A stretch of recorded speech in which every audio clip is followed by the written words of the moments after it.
back and reflect on. I think it's really important. So, but we will also connect up. I mean, I've been hearing of you for some years now, from obviously from Rebecca, but also from the team at Tavistock.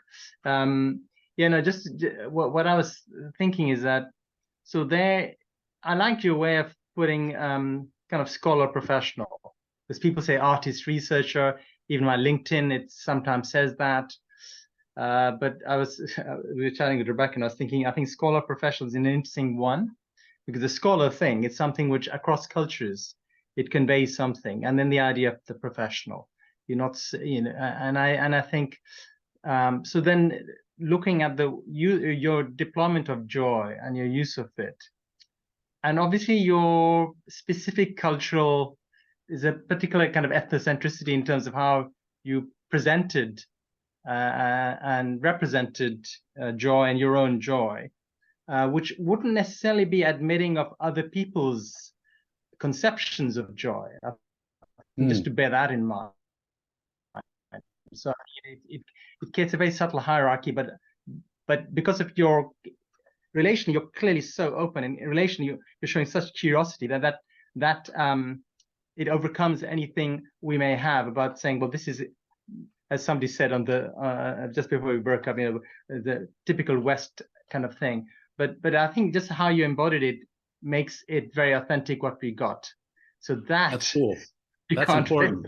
That's really important. I'm just going to say, yeah. Obviously in clinic, we have to work as clinicians, obviously with authenticity when with our patients, and then allowing the patients to be present. So I just felt that was the kind of take care of here. That, yeah, I mean, I really valued that, as a practitioner. It's just to see you maintain that straight in integrity, and we could just see your face being mobilized by the emotions as well. So these are things you cannot train people in. I cannot tell people. I can't. I've got MA, PhD students. I can't tell them about this stuff. It's something that you can experience. And I think what we saw was you modeled it second by second. You felt your way. That's amazing. And I also realized, Steve, I was saying to Rebecca, saying, hey, when's the next breakout? Is he having to keep to that? And I suddenly realized, actually, no, you have kind of eschewed the schedule, just gone with making the links yourself, So there's something more to the presentation than you might give yourself credit for, which is across cultures, how we would recognize are they bullshitting us? Are they bringing this is being very well cooked and it's a rehearsed thing. So I think there's that thing, that indeterminacy, I felt it as you were, and Jam is about indeterminacy. So that indeterminacy in yourself, you're going this perilous journey, was really interesting. So I just thought that was a really good way to model the idea of joy, when you see that you have both a certainty but also precarity around the idea of it. Yeah.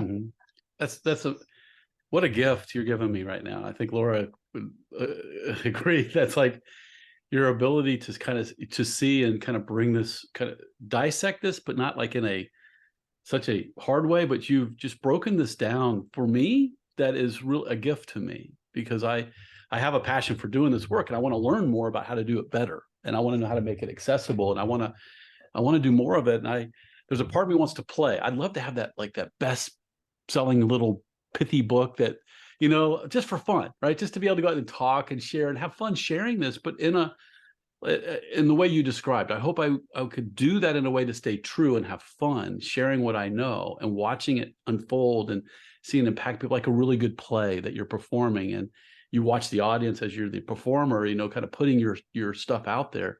How to do that in a way that stays authentic and have fun, like being successful, have fun, giving lots of talks, having fun, doing that. And so the way you thank you for how you're describing it, 'cause it gives me a picture of what I need to be sure I hold on to. I mean, it's very sophisticated what we're seeing. I mean, you efface the structure you propose. I mean, both the structure that we are coming in onto that Zoom, but you efface that very quickly. look, my background is I did a lot of work with gangs from over 40 years ago, street gangs, where Wow. there's no time of day, they've got firearms, they've got knives, and essentially you must forget your schedule. You've just got to be present, and they'll kill you if you're not there for them. You can't go back the next day. So when you've had that background and experience, and also in prison around violence, so when you've had that kind of background, it takes the bullshit away from, why are you there?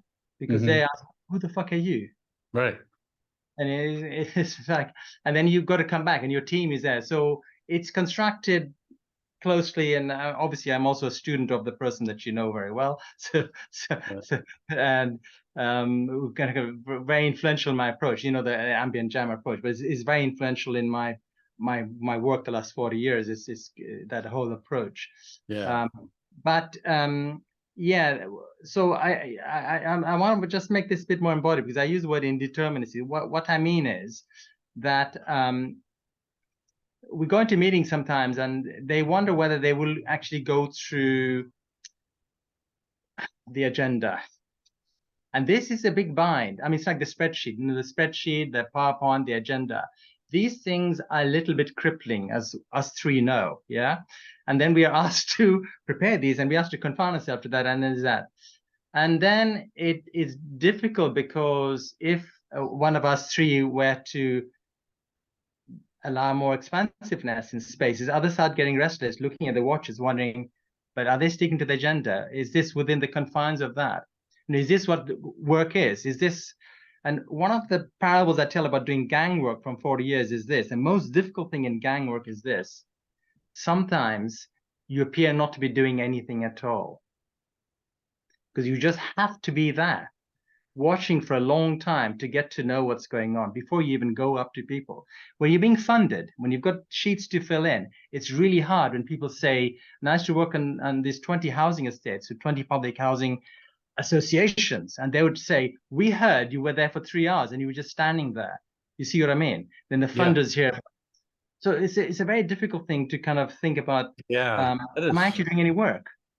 But that is work, and that right. is very creative, and it is because you have to and what I was going to say was that, so my feelings, we counter transference and transference, I was responding to my feelings as you were talking, and then I'm giving you feedback on the basis of what my feelings were. So when you're back with the gangs and you're trying to do stuff which is impactful, and you're kind of trained to do that, but it's full of that, and then you're stuck in between. Is this actually work? Is this any good? Is this as good as it gets? And now, of course, the last 20 years when I teach this stuff, 30 years, on emergency innovation, when you do innovation in like war-torn scenarios and so on, what can you do in that very abrupt time frame where you can still feel cared about, looked after, and you look after other people? And the joy comes in there, because I'd say it's really important, because if you lose track of why you're there, you do shit work, and also you'll be dead. You'll endanger everybody around there.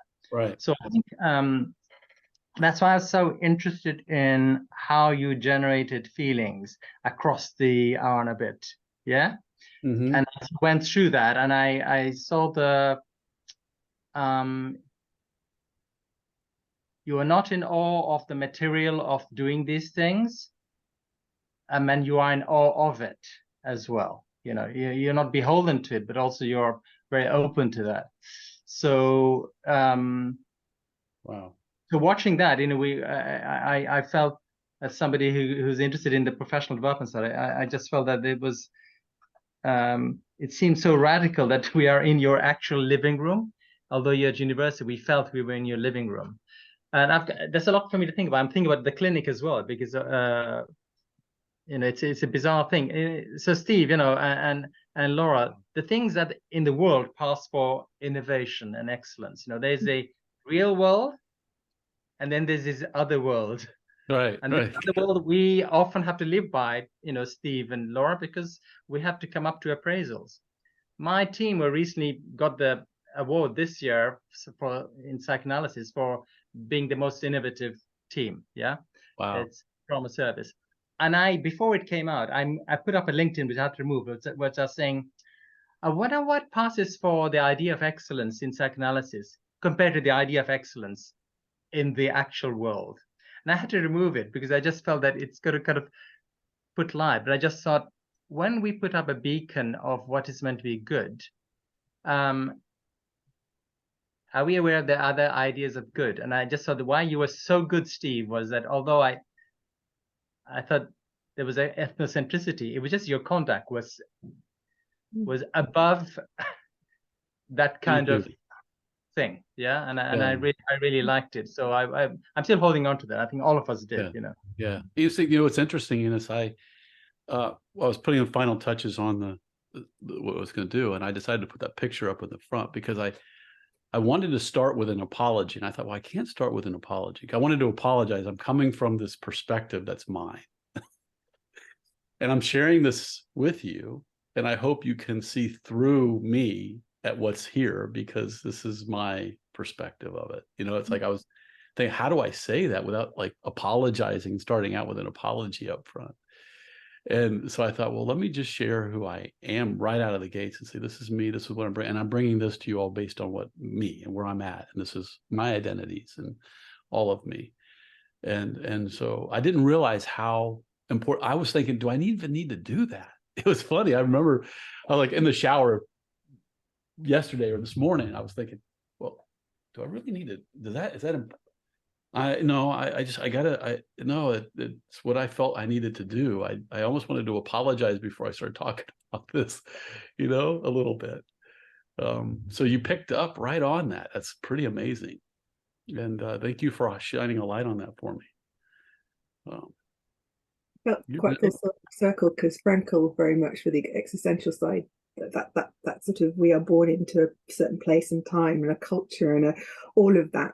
That's the frame of reference we have, and we can never truly understand somebody else's. We can hold it as best we can and share ours and try and find where that is. So I quite like, for me, it felt very existential with the humanness, and I love that. Can I also share? I've done work, and I remember talking to BP who were giving us a lot of money, and we were doing work in the Middle East, and me for my friend who's Middle Eastern. I was there to serve and be curious and support with no version of myself to put in from a Western perspective.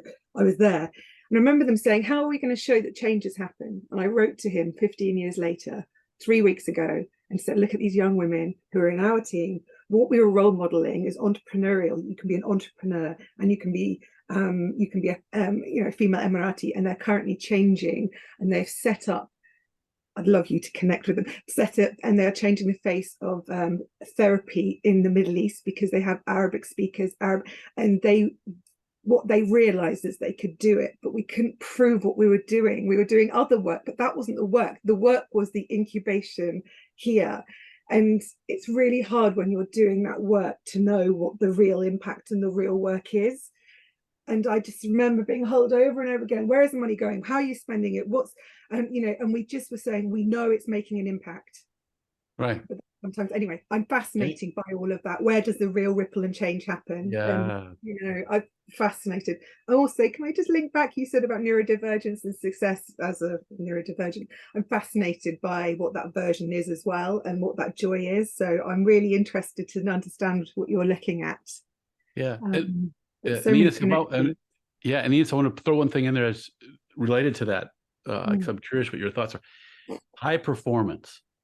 It hit me that I think there's a different term to capture the essence. And the reason I say that is that, and it's really on this board, I've been wrestling with this a lot. It's even on the board that there and there. I think it's there. It's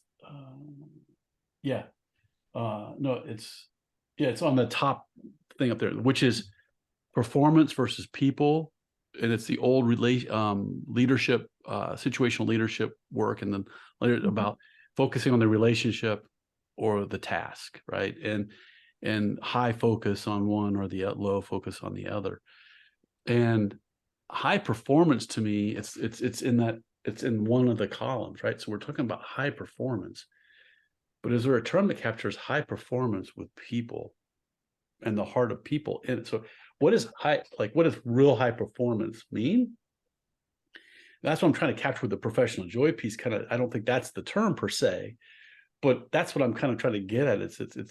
There's practice. You gotta be a warrior. You gotta get stuff done. You gotta produce, and you need to get stuff out there. And at the same time, how do we do that with our heart and the hearts of everybody and the people? So, and how do organizations like I'm advocating in our college that we got to go to a strategy of a people-centered business education, for example. I started in a startup at 21, couldn't get a job anywhere, wasn't clever enough apparently, couldn't do it. So I went to work for someone who was completely dyslexic. Anyway, he built one of the fastest growing telecoms companies in the UK, and we all met up recently. There's loads of us, and I learned so much from it all. And what they actually did was they built a brilliant organization, and there was a couple of rules. You had to be curious, you had to be there to serve, and we didn't allow anybody who just wasn't. Actually, he said no dickheads allowed, but that's, it was all about being part of this humanity, and it didn't matter where you were from, what you were doing, but we were all in it, and the structures and the systems were built to bring the most of us out. And I just would have failed miserably anywhere else in life, but I just happened to land somewhere at the right time in the right place. Amazing. Where I didn't have to, I could be myself. And that's brought me throughout whole life about the humanness of organizations. And I'm working with Dr. Natalie Lancer at the moment from the BPS. I'm coaching psychologist from the BPS, and we're doing, she's got an amazing, we're working on her book, and this is what I do. I help other people get their ideas out. I'm brilliant. I take other people's stuff and I go, you're amazing, let's get that out in the world. And I work with her at the moment, and she's read 200 years of worth of existentialism, and she's narrowed it down to these tensions, and it's trying to get to these universal principles, right, where we can all be ourselves, an individual, culturally completely different, but these principles are there, that we can all then be part of this humanness. And anyway, I'm fascinated how we can be, we can hold both. We can hold both, right? We can be both. We can be the humans, and we can be completely intersectionally, incredibly different. So how do you hold both? And how do we help individuals? Anyway, so the two people that have influenced me most in my life is my best friend, who's Palestinian Jordanian, and her, who's Jewish. I just feel like they are the powerhouses of my life, who've changed my way of thinking. And what a privilege, and what it's like to be in that world at the moment is full on, and to hold it. So today, on a personal level, I really needed this, Awesome. So I really appreciate, there's been a lot of heaviness throughout all of this. And this was light, this was joy. So this was joy. So thank you. Oh, thank you, Laura. A lot of things you both said, which are really connecting. And incidentally, I'm of Islamic heritage. My other half, whom Steve knows very well, she's the granddaughter of a Kindertransporter person. So we lived on a road where, we are both this refugee diaspora, Muslim, Jewish. So our daughter, who's a Londoner, 21, just about to graduate. So she's very intersected by all these things. And so in our little fam, they have the British expression, we are with the grafters. Grafters, Steve, is like the blue collars who just do the stuff. Yeah. They're around. We relate to grafters, and you see them anywhere in investment banking, psychotherapy, in the family. They're just grafters. So my mum's a crofter from Scotland. Crofter. We're grafters. We're grafters. Grafters is where it's at, and I think when all the dust dies down, you'll still need things to be done. And my background is both strategy and I was very, very fortunate, Steve. 40 years ago, I worked on the restructurings in the early 1980s of Citibank, Chase. Then I worked with Brazil and Mexico on their debt restructurings, and I did the stuff with LVMH and Adidas. So I've got a strategy and innovation kind of thing at LSE, at Cranfield, Copenhagen Business School, but also this gang work along the side and all that stuff. And I was just going to say the things kind of we talked about neurodiversity, and we talked about high performance. I think first of all, there are as many dickheads who are neurotypical as who are neurodivergent. So let's be honest. 100%. That goes across the road. But that's the real work you're doing. Actually, that's what you're doing with them. And of course, we are strengths. So Laura and I know, because of our training, that of course there are developmental reasons for why. Yes, 100%. There was no judgment in that statement. There was no judgment. But the thing around high performance, so we're using it as a Trojan horse. The idea of high performance, high performance. Right. Isn't that true? Isn't that so true? That's a perfect way to say it, right? I need the Goldman to come into that, so they know me. But for the first time, I'll be doing this stuff, which Amy Edmondson and our pals up in Harvard, they're not doing that, which is it's quite psychodynamic. So I'm doing this training in high performance dynamics, which we're doing with the institute, but I'm already doing it at the LSE and at Loughborough, and I'll send either a few emails. I'll send you some stuff I'm doing. Yeah, amazing. Later this month, which is highlighting a lot of this stuff. So the idea is that there's the theory of change that underpinning all of that. You know, it's the classic stuff. There's nothing new. You know, if you know the Tavistock Institute and all the theories of change, it's kind of that, but it's also getting the trauma informed, but also it's getting the ethnocentrism out of it as well. It's understanding that there's a huge continuum within which we understand the idea of what is good, well-anchored practice. High performance dynamics, because, and there's so many, it's such a gendered territory, you know, of leadership we see, and it still is highly gendered. And the idea is that they can let their boards know that to take a week off to do this is fine. It's about the people who created high-performing teams. So the Tavistock Institute, all the literature on high-performing teams, they've done that. High performance is something I've been working on for ages. So we've coined this phrase together, high-performance dynamics. Is this additional theory? I like that. I like that, and I like the word dynamics thrown onto the back of it. It helps me understand that you're saying it's more dynamic, right? There's more going on, and how do you manage all the? It gives me a sense of this. Right? I mean, for the geeks among us, there's system psychodynamics, there's psychodynamic, there's all of that stuff.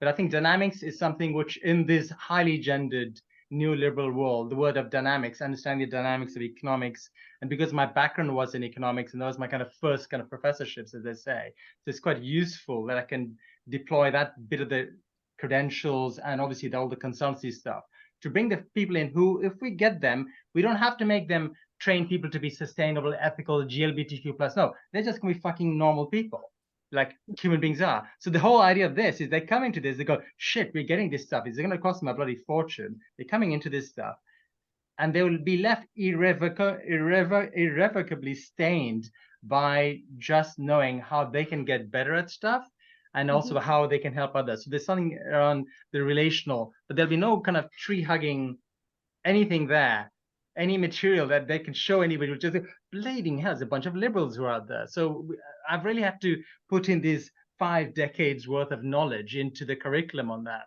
so that every bit of that, I mean, as Elliot, myself, and Mani have been talking this through quite a bit, because Elliot and Mani Sher, who's the director, so those two will be my apprentices teaching this stuff. It's very funny because you're all these white-haired people in it. You know, I was born in the 1950s, so I find it quite funny that I'm having to bring the bloody energy of this stuff into them. But I want them to get excited that, oh, we'll actually be really good. Everything will be looked after, because they come out of there knowing, especially, you know, when I work with people with trauma and all the gang work, because you're going to have intolerable stresses in work.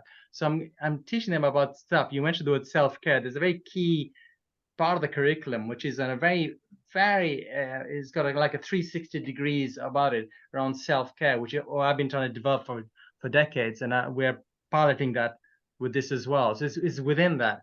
And obviously I'm going to go down to Bowling Green, online or in person, and with Steve, maybe try a bit of this with the demographic you've got. Yeah, without a doubt, there's ways for us to do that for sure. Yeah, and I think that's where we will bring ambient jam in as well somehow into that. But so this is a little in-joke, Laura, that we're having, which is to say that Steve and I, Steve knows my other half, and he has experienced my other half's work. And she's off the charts. Yeah, her ability to work with people is just beyond, it's beyond anything that I've ever experienced. She's incredibly gifted. Yeah, I mean, it influenced all my work with these very, very violent gangs and with these very difficult boardrooms. So it's to say it's tried and tested. The stuff that we're talking about, you know, us three, we're chatting. Can I write this down? Who's your partner? I need to know. She was on that Zoom. It's Rebecca Swift, and she's at the charity Enteliki Arts, which she co-founded. And the project is Ambient Jam, that I think Steve is an honorary member of Ambient Jam. Yes. Yeah, for sure. Well, I've got to do the other part of my role, which is picking up children from school. So I will let you all both Yeah, finish because you might can need I- some more time together. So thank you. So you've Yeah. got my post in the chat. So just I see- do, and I've got your- I'll be following up. Take care, Laura. Bye. Yeah, Laura, yeah. Enos, thank you. And thank you for the gift of taking the time to reflect on me personally, to give me something to reflect on about myself. So thank you for that gift. I really appreciate that. It was really lovely to experience. Quite unexpected, I have to say. No matter what one hears about, processes and people, it's a very different thing. And I was saying to Rebecca, I said, this guy is really psychologically informed. She goes, I know him. She says to me, we were watching you. She goes, I know Steve. She's reminding me that, she's what is excited. But look, I think there's something about the grafters, and you and I are grafters, and our better work is ahead. Our Yeah, best. I hope so. Yeah, I'm like you. I'm in my late 50s, and so I'm looking at what's next for me. Like, I'm looking at what's that next phase of my life, and I'm doing some reflection on that. And I've got a 9-year-old, a 16-year-old, and a 21-year-old. Well, do you see the 21-year-old? Yes. Right. So I've got a lot of that, and I'm just reflecting a lot. And so thank you for the gift today. No, pleasure. And what was I wanted to? Yeah, there's something I was trying to grasp, which I have to grasp another time, because I think Rebecca wants this Zoom. She wants to. We have many spaces in this house, but this is our favorite space for doing our Zooms. And she That's has a beautiful that thing. space. Yeah. So I have so I've got this recorded. I have your email. I'm gonna send you a note. I have one little thing that I was thinking of trying to do. I'll send a note about it to you, and it'll cause us to be connected. But reach out to me if there's the stuff you mentioned. Just reach out. We can create a couple things. I'll be coming your way in July. I'll be every July. I'll be your way, so we'll have a chance to see each other. I hope, if you're in town. So you're not doing the Leicester conference, are you? No, that's not. I'm wanting to go to that. I'm going to go to that at some point. I want to go through that experience. I've been through group therapy and intensive experiences throughout my life, and so that's one on my list to do. I've been talking to Elliot about that. Leicester is unlike anything to do with the group space. I would say I haven't done it. I'm on the board, and I'm sitting there. I haven't done any of the institute training. So I'm the first person who's ever joined the institute or been on it who's in fact not had any of their training. But what I have is but I'm also at the Tavistock clinic. Right. So I'm also there, and I sit across. You have. It's just in different ways, and there's different ways to do that work, and that's one way to do the work. I'm going to go through that experience, though. I've been talking to Elliot about how to do that. I just got to find the time, and within the next year or a little bit, I'll be doing that. So yeah, you'll bring. We all bring a lot into this.